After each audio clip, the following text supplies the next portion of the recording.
More than half of all companies globally are family-owned or operated. Family businesses contribute 70% of the world's GDP and account for 65% of jobs. Their voices are important. Their stories must be told. Brought to you by the award-winning publication, Tharawat magazine. This is the Family Business Voice with your host, Ramya El-Agami. Kodiak Cakes and the long, passionate game to entrepreneurial success. The story of Joel Clark, CEO of Kodiak Cakes, is a story of perseverance. From the age of 8, Joel was knocking on doors to sell individual bags of his mother's all-natural healthy pancake batter. As he grew older, he dreamt of his side business to become a success. It would take many, many years of hard work to achieve this goal. We had the opportunity to talk to Joel Clark about his modest beginnings, transformative growth, and the benefits of employee ownership in the family business. Enjoy this episode with Joel. So great of you to take the time to do this. Thank you so much. Yeah, you're welcome. No, I'm glad we could connect. So if you wouldn't mind just telling us a little bit more about the story of how you guys came to be, that would be amazing. Sure. Yeah. So Kodiak Cakes really goes back to about 1982 when I was 8 years old.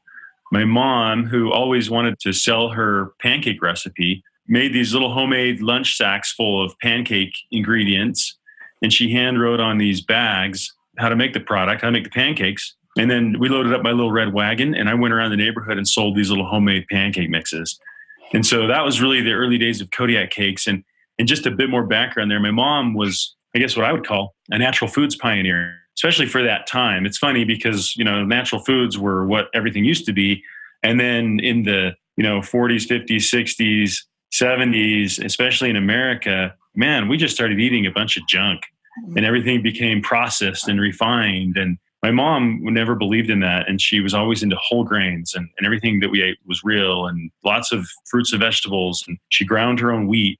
She had this pancake recipe that we loved. It was really, really good. And so that's really the early days of Kodiak Cakes was when I went and sold these little homemade mixes. So we didn't keep going with it at that time. But it was in the mid-90s when my older brother, John, he wanted to start a business. And he was talking to my mom one day and he's like, hey, I want to start a company. And my mom said, why don't you do something with the pancakes? Why don't you make a real product out of that and go sell it? And he loved the idea because he was also into healthy eating and he was into being fit. And so he's like, I love it. So he created the brand Kodiak Cakes and the first product and then asked me to help him start selling it. And I was 21 at the time, and this was in 1995. And we went around and started selling this one little product we had. And we started in ski towns where we felt like there'd be a little bit more money. We could go to gift shops and where there's tourism. And so we started in Park City, Utah, which is where we're based now. And then we went to Sun Valley, Idaho, and Jackson, Wyoming. And we started getting people to buy these gift shops.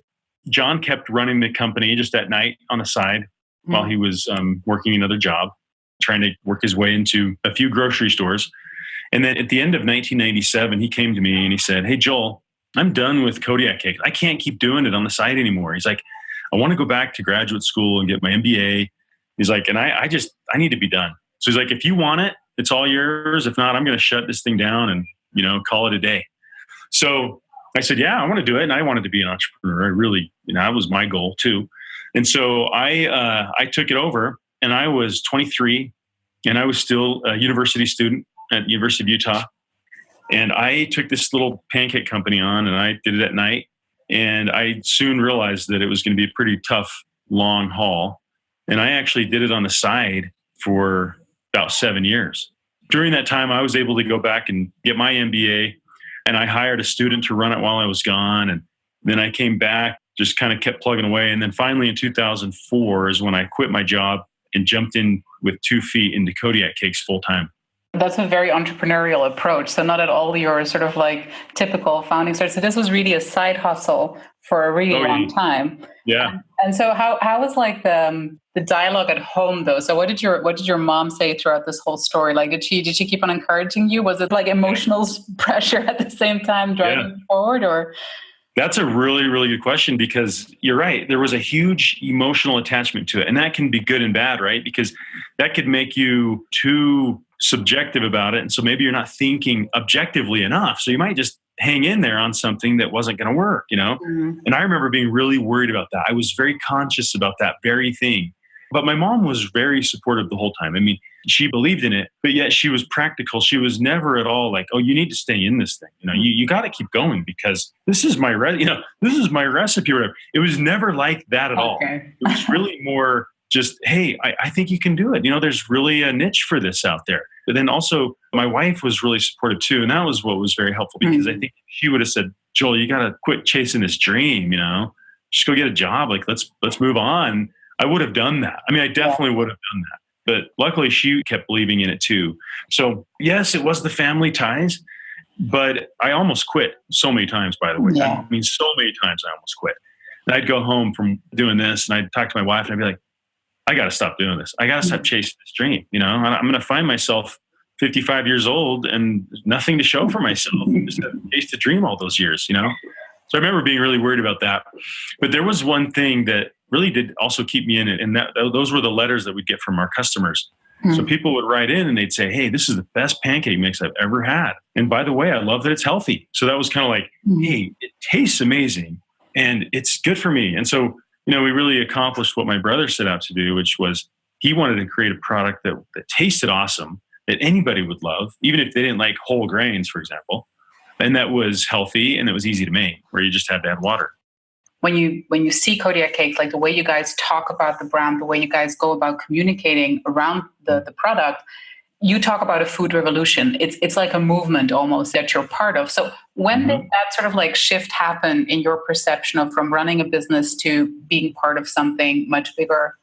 It took a long time, honestly. And I wanted it to be that way. Like in the beginning, we did feel like we're doing something totally different. And we're selling something that's healthy, and everything else in the pancake category was just full of junk, empty calories, refined white flour and sugar and just, not a lot of substance there.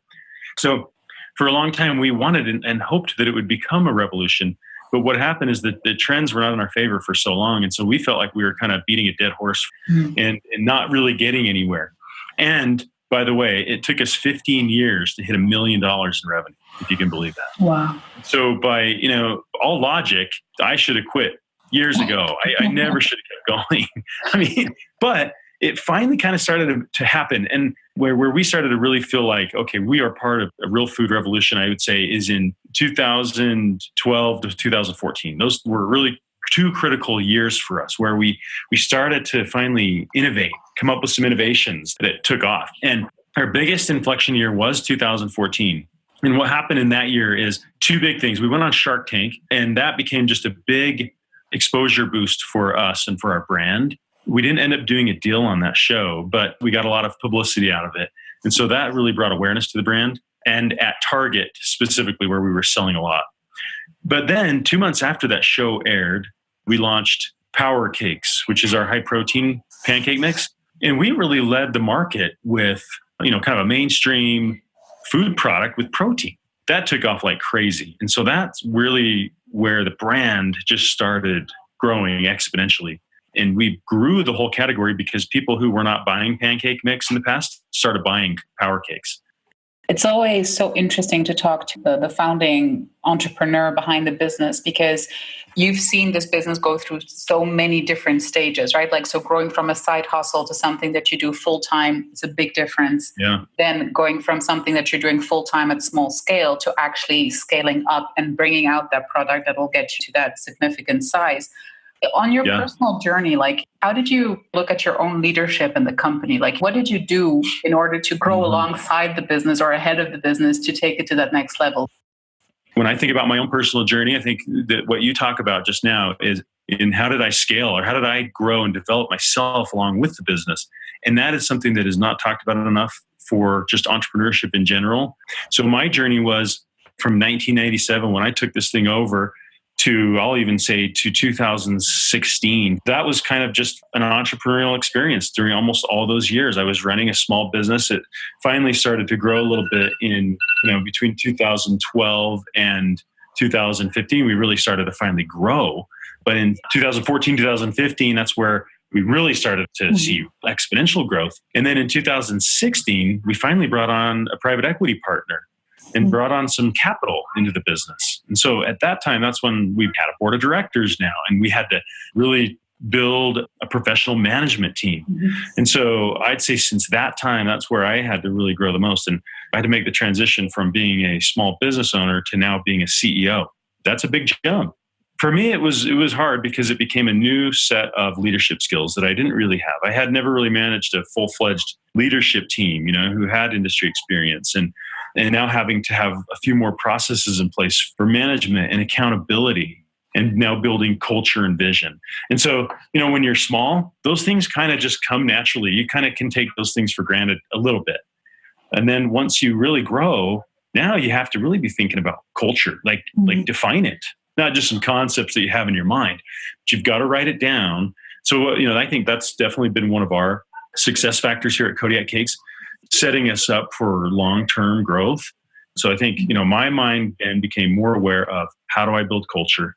How do I think about vision for the company and mission for the company, accountability for the team, and then team growth. So my focus has become a lot more on people, and then less on just hands-on day-to-day management of stuff. What I find very interesting about your case here is that, so as a founder, especially when there's a strong family spirit behind it, still you call Kodiak Cakes today a family business at the same time, right? You still talk about it in that way. So that notion of ownership is always it's a very strong factor. It belongs to us. We want it to last for generations to come, and it should be in the family. And so you go against the grain of all of that conventional wisdom, from involving the private equity angle to allowing employees to become owners. So I feel like what would be super interesting would be to understand your definition of ownership really, and how it sort of translates into what you've done with Kodiak Cakes, especially recently in 2017 when you decided to open ownership to employees. So I had been running Kodiak Cakes for so long. And I think when we first started out, we really did have this dream of, hey, let's keep this family business forever. And maybe our kids could take this over at some point and, all that. But what happened, I think, as the years went on, I wasn't sure if that exactly was going to be the right strategy. And I started to see maybe the complications that people go through as they start bringing more and more family into it. And how do you transition that to the next generation? Not only that, but I started to also realize that I needed more people. I needed more talent and ability to attract more people. And so I started to think, well, maybe we don't necessarily want or need Kodiak Cakes to go into the next generation. Maybe that's not exactly what we want to do. And I also felt like this need to grow and scale quickly because of the competition and to stay ahead. And that's another reason why we brought on private equity capital. I mean, could we have done it without? It's possible, but I think it would have taken us longer, and I think we would have been more exposed to our competitors. And so I felt the need to bring on some capital to give us the resources so we could grow faster and stay ahead of our competition. And you're right, that does sort of change it a little bit. That becomes a little bit different than let's pass this on to the next generation.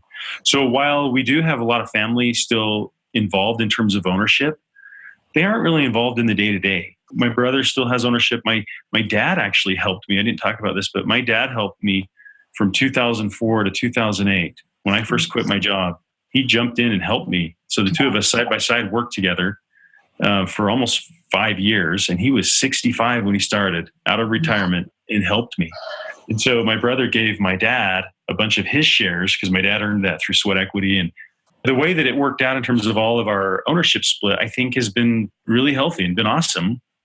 But you're right. The reality of what we're going to do is we're not going to transition this as a family business to the next generation. I think we brought in equity. We allowed our employees to earn some equity in the company too. And we did that because we felt like we wanted everybody to be an owner, to share in some of the upside that they're creating. But it's also like behavioral, you care a lot more about something you own part of.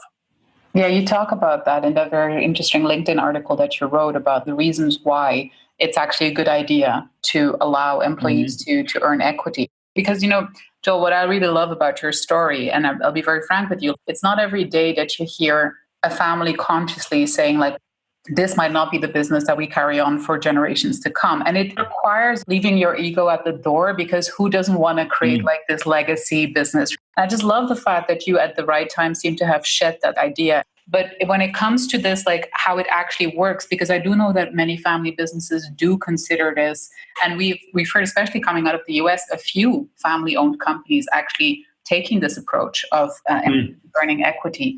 Maybe if you can tell us about those 5 factors that you identified, or that you sort of like speak about in your article, that make it a good idea. Every business situation is different, kind of like you said. Some people really do want to create that legacy that lasts forever. Some people really do want to do that, and that's what they're all about. And that can work, and that's great. And I think, so I don't want to talk about this as if the way that we did it is for everybody. I want to share my perspective so I can kind of talk about why I felt this way. And when I wrote this article about why you should give equity, I had read another article about why you shouldn't. And so I kind of countered it. It was, for me, kind of always a dream to be able to give some equity to everybody. And the reason why is because I always wanted to be an entrepreneur. I wanted to own something. And I felt like, man, if I were an employee, I still would want to be an entrepreneur somehow. Lots of people want to have some sort of entrepreneurial experience. So if you could just own something, then you kind of can fill that need to be an entrepreneur a little bit. And so as I went through this article, the first thing the guy said is, you might feel pressure to sell the company if you give equity.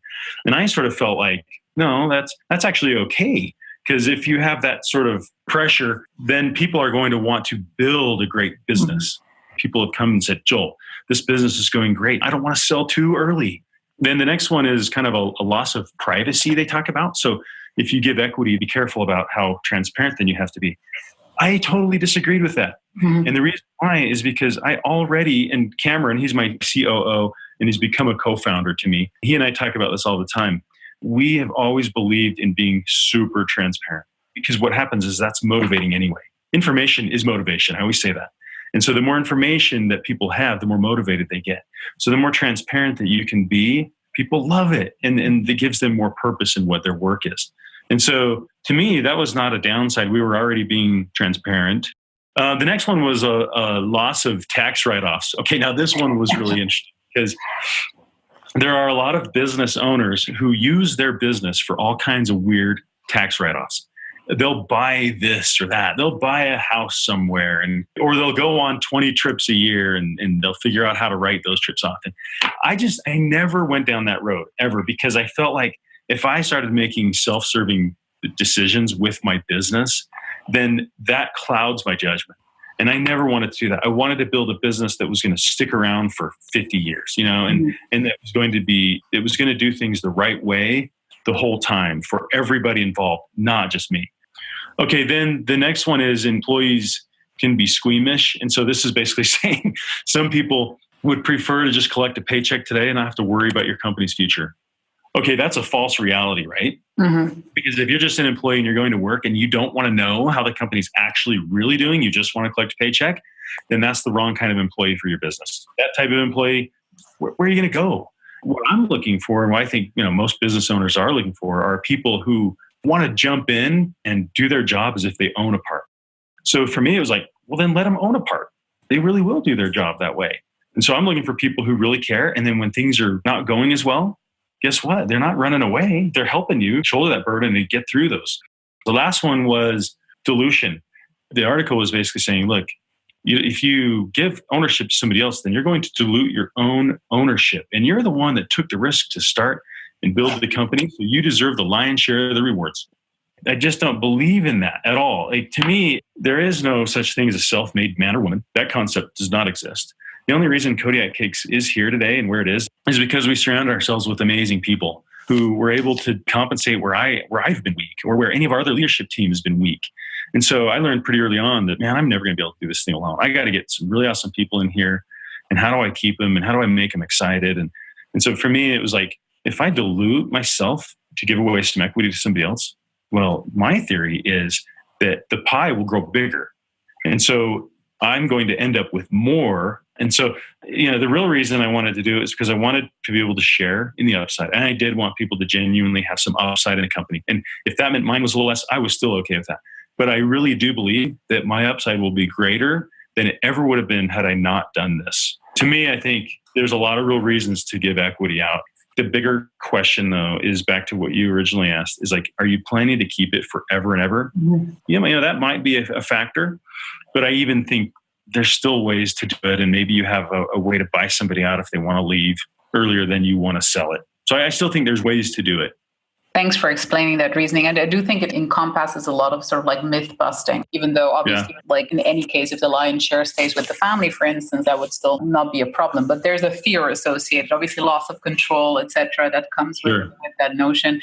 And apparently things that you guys have been able to bypass psychologically, and now you get to reap the benefits. But just like in terms of growth that you talk about over the last sort of 4 or 5 years, if I understand it correctly, obviously, I believe that the actual market awareness around healthy food has favored this, I imagine. You guys were pioneers, but there has been a greater awareness around the subject. How has that benefited you guys, and how have you taken advantage of it? I think it's benefited us hugely, to be honest. I really do. I think it's the education. We had a really good product, and it tasted really good. So even if you weren't into whole grains, a lot of people really loved Kodiak Cakes. Mm-hmm.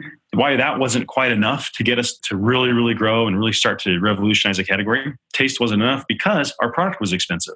Mm-hmm. Healthier products cost more. The education piece or the awareness piece of healthier eating has, I think, been what has really driven us. Because now, once you really understand the why you should eat healthier, once you really understand that, then you're willing to pay more. But what I think has driven the education is social media. It was slow change for many, many years. And would we have still gotten there as a market? Would people have still learned it? I think so. I just think it would have taken longer because how do you get the message out quickly about healthy this or healthy that? So for example, I have 2 teenage daughters. They're both on social media and they're way into fitness, and they follow like different food Instagrams or different fitness Instagrams, and they're constantly reading about different food trends or why you should eat whole grains or, different healthy eating articles. They read them all the time. And I'm like, holy cow, they are so educated. I mean, I grew up in a home where we ate a lot of healthy foods, but I wasn't even as educated. I didn't understand the why quite as well as they understand the why. And so I just think it's incredible. The amount of information, that's, I think, the key driver of this whole food revolution, in my opinion. I have a last question, and I promise I'll let you get back to what I'm sure is a very busy schedule. Because of the way you're structured today and because of your role transition, do you think about your own future and the future of the company as one, or have you started also thinking about your own future beyond Kodiak Cakes? After all of these years of pancakes and whole wheat, etc. Like, how do you think about the future, and do you separate the two in terms of your personal career motivations and the company? I do think about them different at times because I do want Kodiak Cakes to be around. We're trying to build this company to be here for 30, 50 years. We want to build a brand that can last. And do I have, even call it, I'm 44. So in 20 years, I'll be, 64. Do I have the stamina to keep going even that long? I don't know. So, back to your question about like scaling with a business and an entrepreneur and what you have to go through to scale with it. There will come a point where I will max out. I just will. I think, could I do it if I really, really wanted to? I think I could. I think I could keep scaling. I figured out how to scale, and I think I could keep doing it. I think I know what it takes. But there also comes a point where I just look at myself and I'm like, man, do I even have the mental ability to do that? Like, is that really what I want to do? So I think I will come to that crossroads in the next couple of years or whatever. But right now it's pretty fun. And I think what keeps me really engaged right now, and as I think about myself, where there is a big correlation, is with the people here. My goal really is to how do we get the best outcome for everybody who's here on this team? Like, that's my favorite part of my job right now, is helping people have experiences and opportunities in their careers and watching them grow and develop and just having an impact on that. I think that's incredibly fun. And that's what gets me out of bed right now. If I ever did leave Kodiak Cakes, the hardest part would be because I'm leaving people who have given their everything for me and for this company. And so I feel an incredible amount of loyalty for this team and the people here. If I can just get to a place where I feel like, all right, these guys are good, they're taken care of, then I'll feel happier about when that day might come when I would leave. Joel, on a personal note, I think you're going to help a lot of people. I think we underestimate how much our own thought process can actually help another entrepreneur. Yeah. Thank you so much, Joel. All right, Rami. All right. Bye. Bye. Thank you for listening to The Family Business Voice. Subscribe to our channels now on iTunes, TuneIn, Stitcher, or Spotify to be notified of our weekly episodes.